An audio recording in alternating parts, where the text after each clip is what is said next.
But that is 3 triggers. Some way, somehow, we are still on the edge of victory here. Point. Olivia actually probably might be our best option. So our opponent already knows what's going to happen right here. Archer, oh. But that still doesn't do it. We go to 3. It doesn't matter because Olivia here comes in. She does her thing. We get in with the Vein Ripper. Immediately attacking. And there you go, everybody. Despite being on the edge.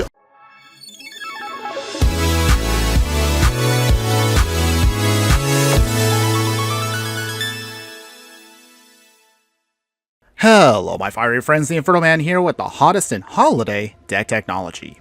And for today's deck tech, Halloween is just around the corner, so it's time for us to get into the spirit of the season with a deck that you can definitely sink your teeth into. No! So without further ado, join me today in the Pioneer format to celebrate the holiday with a fun deck that I'm simply calling Bloodlust.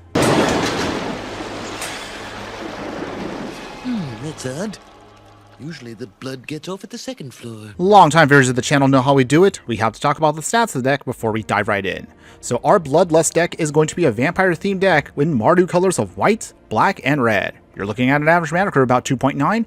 I'll be rocking a total of 24 creatures in the deck, 8 instants, 4 sorceries, and 24 lands. Bloodlust, as the name suggests, is going to be a vampire-themed deck. We'll be utilizing Mardu colors, as I mentioned earlier, to then hopefully play everything on curve, and then once we get to a certain point in the game, we can then start using our blood tokens that we will create to then discard cards we don't need to draw into new action that we will need. By getting one of our key sorceries out onto our hand, we can then bring back big creatures from the graveyard to the battlefield, which should hopefully cause a chain reaction of bringing additional creatures back, and hopefully just close out the game with an overwhelming force of vampires. If this plan doesn't work, we do have a backup plan where we can just place simply everything on curve, and once we get one of our key creatures out onto the field, we can utilize one of our other legendaries to sacrifice all of our other vampires for value, which will allow us to pump up another one of our creatures and also life gain and drain our opponent out to get to our victory. Now that you have a general gist of what the deck is trying to do here, talking about the creatures in the deck to kind of get this game plan going here, what we're going to utilize here is Voldrin Epic here in the 1-drop slot, and it enters, ping an opponent for 1 point of damage, and create a blood token. Blood Tithe Harvester, when it enters, also creates for us a blood token. You can sacrifice it later on to give a creature -X until end of turn, where X is twice the number of blood tokens you control. Although you can only do this at sorcery speed, Blood Tithe Harvester and Voldrin Epic here will be the backbone to start generating the tokens we're going to need. We can sacrifice later on the blood tokens to Bartolome de Presidio here, so it's a legendary creature Vampire Knight. Although it's a 2/1 for now, you can sacrifice creatures and artifacts at instant speed and start putting +1/+1 counters on this creature to make a very big threat against our opponent. In order to make sure we can keep this game plan going here, we do need to keep control of the board. So we'll throw in cards like Ruthless Lawbringer in the 3-drop slot. This 3/2 Vampire Assassin, when it enters, you can sacrifice another creature. By doing so, you can destroy target non-land permanent. This is great for us when we don't need, for example, Voldrin Epicures, and we just need to get rid of select cards off of the battlefield to keep things under our control. In order to get out the right vampires for our deck, however, we'll throw in Forerunner of the Legion. This is a 3-mana Vampire Knight. It's a 2/2. When it enters, you may search your library for a vampire card, reveal it, then shuffle and put your card on top. Anytime another vampire you control enters, target creature gets +1/+1 until end of turn. Great for us to start pumping up our game plan here once we can start getting everything going. But what cards are we going to be throwing on top of our library to take advantage of Forerunner of the Legion? Good question. Well, I'm glad you asked. So on the top end of our curve and the cards we want to cheat out ASAP will be Vein Ripper here, Olivia's Attendants as a backup option, and a backup option is Olivia Crimson Bride. Starting at the top here, let's talk about Vein Ripper for just a moment. Vein Ripper is a 6-mana, 6/5 Vampire Assassin. It has flying and ward of sacrifice a creature. Whenever a creature dies, target opponent loses 2 life and you gain 2 life. So as the game progresses and we can start blowing some things up, or maybe we can sacrifice things with Bartolome, we can start draining out our opponent before we even start swinging with Vein Ripper. Also, of course, being a flying 6/5 is actually pretty nice too. However, we do want to make sure we can still keep our game plan going, so Olivia's Attendants is going to be our other backup option here. This is a 6/6 vampire with menace, and when it deals combat damage, you can then make that many blood tokens. So 6 blood tokens is actually nothing to sneeze at, because you can again sacrifice those to say Bartolome, or just use them as you need to filter through your deck. And then finally, we'll also utilize Olivia Crimson Bride, a 6-mana 3/4 Vampire Noble that's a legendary creature with flying and haste. Anytime Olivia attacks, return a creature card from your graveyard to the battlefield, tapped and attacking. It'll also gain when you don't control a legendary vampire, however, you have to exile the creature. But that's not a huge deal for us. Ideally, if we bring back, for example, Olivia, she swings, you can bring back, say, something, her attendance, you can bring back a Vein Ripper, whatever you need to put a lot of big pressure on our opponent's game plan. To support the game plan, our non-creature spells will be the following. We'll need a little bit of removal with Fatal Pushes here and Bitter Triumphs, so these will be the great backbone to make sure we can keep our game plan going here. We'll throw in a couple of copies of Deadly Dispute to help us, of course, take advantage of the extra blood tokens or sacrificing creatures for value so we can draw cards, make a couple treasure tokens to hopefully speed up our game plan. But the key card here to bring back those big vampires is going to be Zombify here. Zombify is a 4-mana sorcery that can bring back any creature from our graveyard back to the battlefield. Ideally, you can actually do this as fast as turn 3 if you can get a Deadly Dispute off on turn 2. As far as your mana base is concerned, we are a budget deck, so we're going to maintain that with the following cards. We'll utilize 3 plains, 5 swamps, 3 mountains, 4 escape tunnels to help us fix to what we need, a fountain port to help us to take advantage of all those extra tokens we'll generate, and of course, since we're mostly a vampire deck, we could take advantage here of Secluded Courtyard and Unclaimed Territory to make sure we can fix for whatever we need to. For those of you that are going to play best of 3, here's what I'd recommend for you for your sideboard. So we'll throw in a Graveyard Hate with Soul Guide Lantern here. We'll also have a single copy of Sorin the Mirthless here. You can utilize this, of course, to just dig through your deck by ticking up, or you can tick down to make some extra vampire tokens as we need to. We'll throw in Baron Bertram Greywater here, 4 mana legendary creature Vampire Noble here. Anytime we make tokens, we can make Vampire Rogue tokens for us. You can utilize this to take advantage and make a go wide strategy instead once you kind of mix and match with your opponent. If we need more ways of recurring creatures back from the graveyard to the battlefield, we will have copies of Sorin, Vengeful Bloodlord here. If we want to just mess with our opponent, if they're playing combo decks or going to be playing any control decks, throw in your copies of Duress. Or if they're going to be very creature heavy, we also have copies here of Vampire's Vengeance, the best little wrath for us, dealing 2 damage to each non-vampire creature, and of course we get to create a blood token, which is perfectly on flavor for the deck. So now that you have a full in-depth view of the entire deck, now it's the fun part of the video. Let's go ahead, let's take this into the Pioneer format. Let's play a couple of games with this deck, and let's see how well the deck can do. But before we continue, if you do like any of the content that I do, please like, follow, and subscribe wherever you watch the content. You can support me monthly for a small amount on Patreon, where I have all of my extended bonus footage posted. We also have a Redbubble spot where you can buy merch like stickers and shirts, or for free, all you can just do also is just join our growing community on Discord. Your support helps keep this channel going. All links are in the details below. Alright, my fire friends, here we go. Can our Bloodlust succeed over our opponent's game plan? Well, we do have the Vein Ripper in hand, and we have some Bloodtide Harvesters, removal, and some card draw. This actually should be pretty good. We just need to get to a couple more key pieces, and we should be able to resurrect our Vein Ripper very, very quickly here. Okay, Elf. Alright, looks like we're facing off against Elves. Let's see if we can get around that. First off, we'll play the Swamp. We'll Fatal Push away...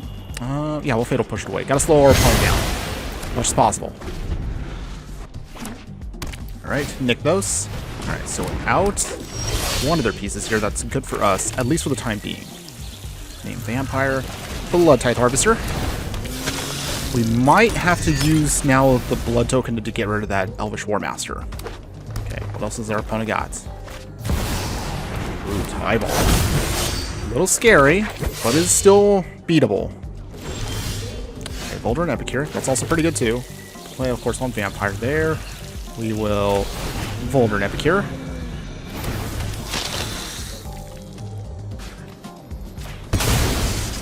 Get rid of the War Master. Not sure why they did that, but okay. Sure, why not? Deadly Dispute away. Sacrifice one of our blood tokens. Okay, so with that, well, we got the Fatal Push, but now we kind of can't use it. Okay. It's okay. We can still make it work. On Beast. Borrowing the Nurture. Okay. Well, this actually might be the spot we're going to have to use Fatal Push here. Hop here. Fatal Push. Nope. Okay. So, little by little, whittling them down. Down to 17. Another Volder and Epicure. Again, not ideal, but we can make it work. Epicure number 2. Okay. Just need that Zombify. Come on, deck. Give me a Zombify. Elvish Clan Caller. Pounce them up, which is, again, a little scary, but it is still beatable. Okay, opponent swinging. They do. Okay, I guess we'll have to let it go for now, just for another turn. We can still survive for a bit longer. Sacrifice the escape tunnel. Now, the good news is we do have 2 shots here with the blood tokens. Come on, deck. We just need to filter to get to that Vein Ripper. Sacrifice 1 blood token. Throw away the Vein Ripper. Draw. Come on. Yes! Alright, here we go. The fun here. Zombify. Bring it back. Vein Ripper. Thank you so much, opponents. Now we have a big beatdown creature here. Vein Ripper should now slowly but surely get us the game. At this point now, we just start swinging. Remember that again, Vein Ripper's ability, every time a creature dies, we will be able to ping our opponents. Pick up 17. Life gain and drain them. Alright. But we do need at least a couple more pieces, because Vein Ripper can do damage, but he still needs a bit more support, especially against a go-wide deck. The opponent is pumping themselves up. What are they trying to get here? Oh, okay. I'm going to try to go really big with the next those here. Okay, here it comes. Big swing. Okay. Land of War Elves again. Maybe it was a bad idea to swing. So, we don't have a choice here. We actually have to block. As long as you can do basic math, you'll be fine. Down to 1. We do get to ping our opponent, though, for a bit. Sponge the hit a bit. So, let's see. Secluded Courtyard. On Vampire. We will play the Ruthless Lawbringer. We just need to soften up Tyvar as much as possible. Sacrifice our Volder and Epicure. Okay, if they want to, they can tap it. That's fine. Sacrifice here. Land of War Elves goes bye-bye. Forerunner of the Legion. Okay, so at this point, though, what's nice now is we have actually enough mana where we simply can just bring back whatever we need to. So at this point, what do we want? I mean, at this point, we really can just get whatever we want. We just need to, again, just survive 1 hit. Vein Ripper comes in, and we just slowly drain them out like that. Kirby's perfect, okay. Gives him some pump. Okay, opponent, still swinging. Down to 1 again. I'm in danger! Okay, so, Vein Ripper number 2 for full price. It's tempting, but we need at least 1 more chump blocker for support. We get that, we should be good to go. The Seiju. Okay. Opponent is pumping. And here comes their big swing. So, let's see. Block here, block here. Ugh. But that is 3 triggers. Okay. Some way, somehow, we are still on the edge of victory here. I don't know how we're doing it, but the deck is not giving up. So, kudos to us. We're still fighting it as much as possible here. I think at this point, Olivia actually probably might be our best option. Okay, so our opponent already knows what's going to happen right here, because once Olivia comes in, we can do a big swing with her, and that should be lights out. Final card, opponent. What do you got? Unless they have trample, we win. Archer. Oh. Wow. But that still doesn't do it. We go to 3. It doesn't matter because Olivia here comes in. She does her thing. We get in with the Vein Ripper. Immediately attacking. And there you go, everybody. Despite being on the edge of a loss there, we still fought through our opponent's elves and managed to beat them down. Victory goes to us. All right. Okay, my fire friends, here we go. Can we resurrect our vampires utilizing Zombify and a couple of other vampires? Well, looks like we have some planes in hand, which is good. We do need at least 1 black source to keep everything going. We have Bartolome for sacrifice, Ruthless Lawbringers, so that can also help us keep control of the board. Play the escape tunnel first. Okay, opponent, what we got? Okay, Shadowy Backstreets. Alright, we're going to Shaf's Tidebinder, okay. So we're going to be dealing with some tempo here. I don't know if we can get around it, but we'll try. Let's get out of Black Source. Forward of the Leech will be good for later. Play Bartolome. Not much we can do with him now, but we'll start getting our game plan going in a bit. Okay, so looks like they're going to start just making this stuff, toss out stuff. Not a huge deal for us. But we got the Zombified, that's good. Forerunner of the Legion. So, Fatal Push. Annoying, but that's okay. Not a huge deal. What we really want to do is just put on top what we need. So that's going to be the Vein Ripper. Okay. One's got 4 cards in hand. So we got the Vein Ripper, which is good. Let's get some damage in. Down to 16.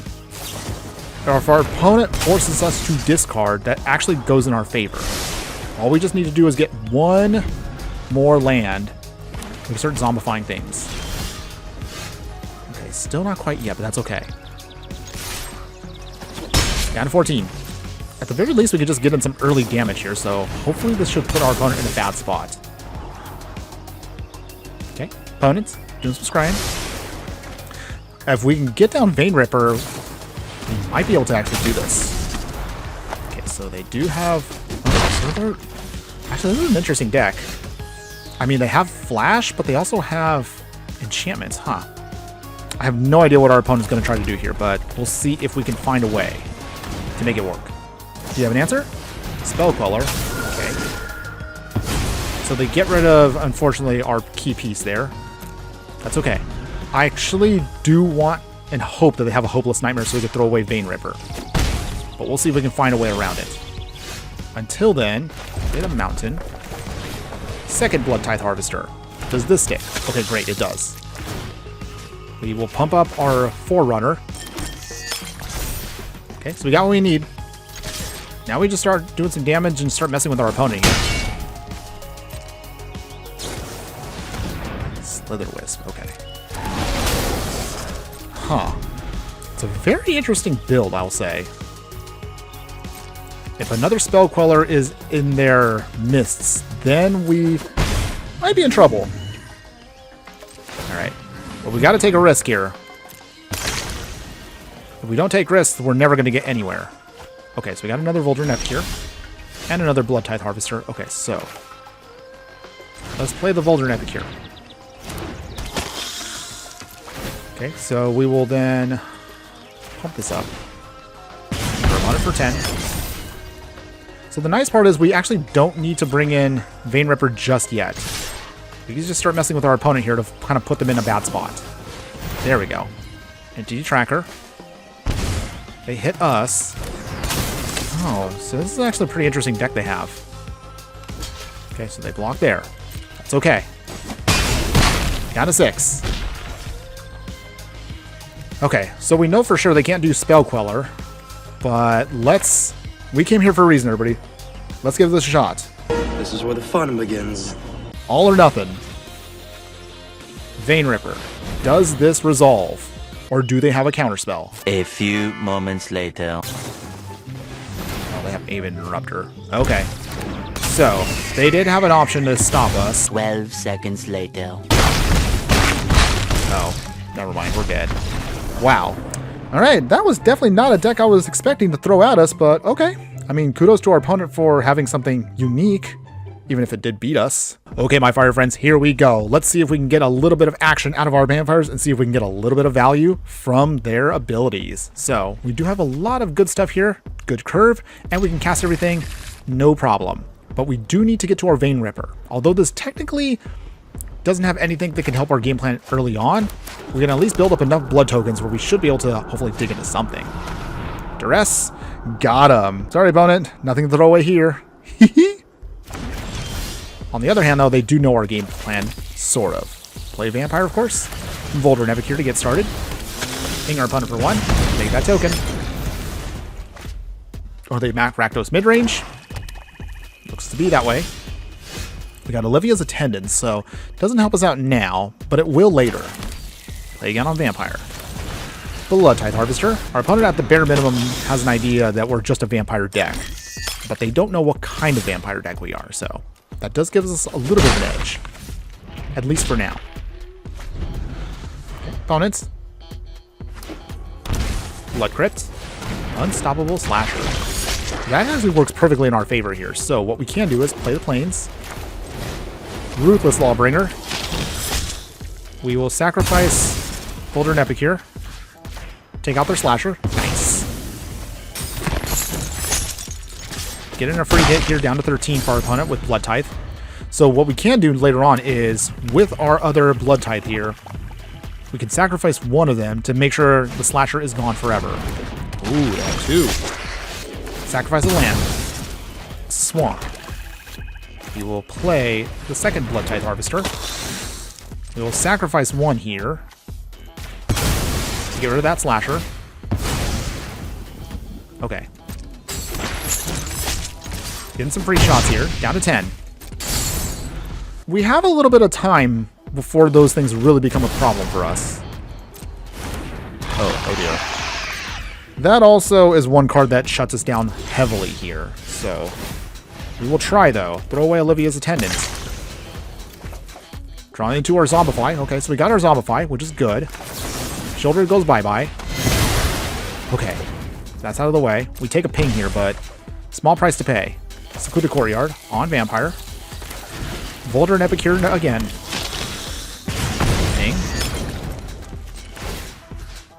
Actually, hold on. Down to 3. Okay, well, we're actually a little bit closer than we thought.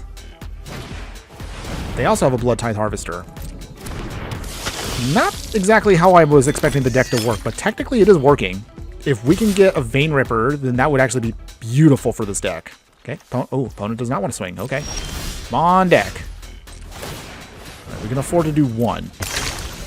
Okay, draw into what we need. Come on, deck. Okay, not quite there. Throw away the next one. Okay, well, Deadly Speed, I guess, is fine. We can at least hold on to that. Heartless Act. Okay. In the meantime, sacrifice that for value. Draw some cards. Okay, nice. We got a Forerunner of the Legion. We got 2 of them. Fable.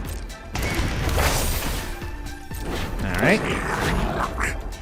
They got 1 more mana open. They Fatal Push here. Okay. They will probably swing. Yep. We go to 13, but then that means also we draw. We go down to what, 6? Okay, so that means it has to be done this turn. Come on, deck. Forerunner of the Legion first. We will put on top. I'll put the Vein Ripper on top. We Zombify. And then bring back Olivia's Attendants. Not the strongest of our options here, but we'll take it. At least this allows us to block for a bit. All we just need to do is get to Vein Ripper, and we should be good to go. Want to draw some cards. Alright, that was 2 lands they threw away. So, did they get an answer? Did they beat us? Or did we win?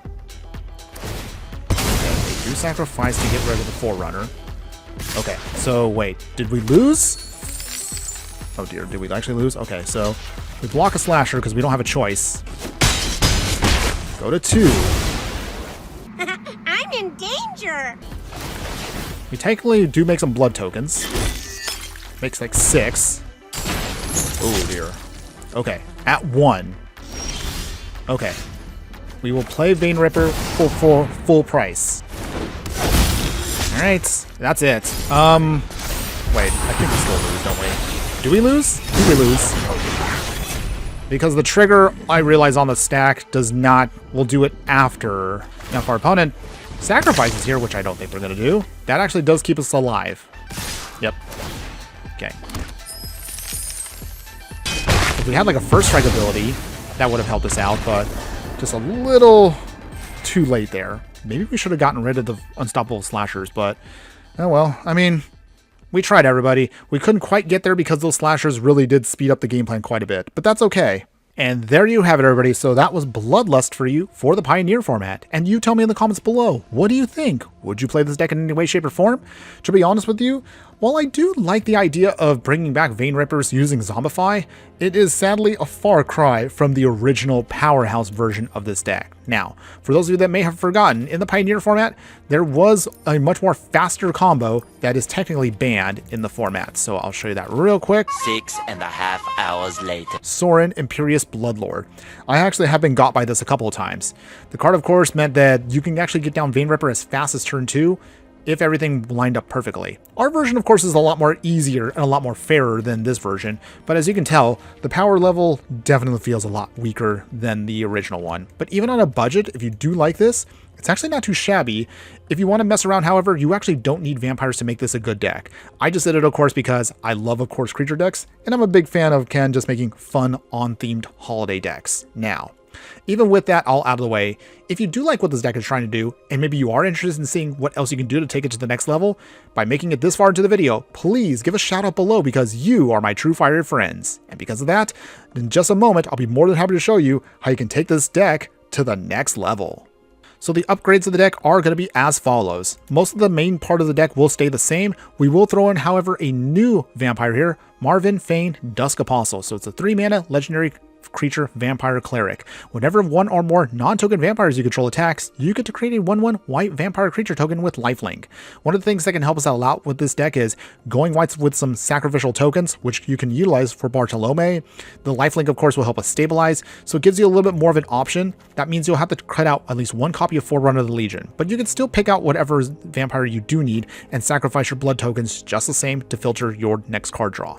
With that, of course, keep Olivia's Crimson Bride. If you want to throw in maybe an extra copy of it, by all means do so, but I honestly like the idea of Olivia's Attendance, which is, again, a jank card, but it actually goes very well with Bartolome to sacrifice a ton of these blood tokens for extra value.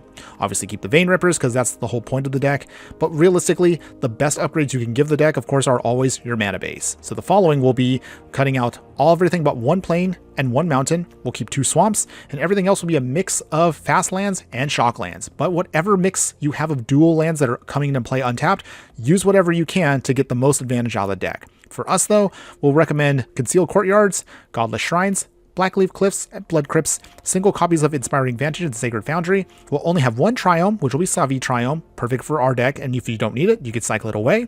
To make sure our vampires cannot be countered by certain decks out there, like control decks, we'll throw in Cavern of Souls. As far as your sideboard upgrades, most of it's pretty much going to be standard fare, so Duresses, of course, get cut to put in Thoughtseize, which is a much more stronger discard spell. We'll keep, of course, our Vampire's Vengeance. You actually can use a stronger Wrath if you want to, but this one will be one-sided because we're all in on vampires, and the blood tokens, as I mentioned earlier, for the budget version still work very well with the deck. For Graveyard Hate now, we'll throw in Callous Blood Mage here, so you can use this however you need to. Use it to make a pest token for more blocking purposes. You can use it to draw a card. You can also use it to, again, exile a player's graveyard. We'll keep our Sorin the Mirthless. We'll keep our Baron Bertram Greywater here.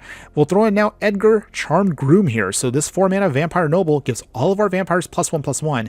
If we start going wide with some tokens here, this can be a much more threatening card, even if it's a single copy in the sideboard. If it does end up dying, however, it flips into a legendary artifact where it also can help us again go wide with tokens. And then finally, to wrap it up, of course, is going to be Vito, Fanatic of Aklazaz. So this is a 4-mana legendary creature, Vampire Demon. With all of the blood tokens we have, if we can sacrifice enough of them, we can trigger off its ultimate ability. Sacrifice 1 non-land permanent to gain 2 life, sacrifice the second one to drain your opponent for 2 life, and for the third one, will give us a Vampire Demon that's a flying 4/3. Very powerful and a good option for us if we want to go the token route. And with that all out of the way, here are my final thoughts that I want to give you on this deck. If you're a fan of the vampire creature type, if you're a fan of graveyard shenanigans by resurrecting creatures from their graveyard to the battlefield, and if you're a fan of sacrificing for value, whether it is those creatures or if it's going to be some tokens, then I would definitely say, give this deck a try. And I assure you, whether you want to play vampires with resurrection effects for the holiday or any other day of the year, you're going to have a lot of fun doing so, and you'll be very surprised at how you can pull it off on today's budget. And I assure you, you will definitely not be disappointed. That's all I have for you today. Thanks again for watching, everyone, and just remember that no matter what you do play in the game of life, always be sure to burn bright. Later!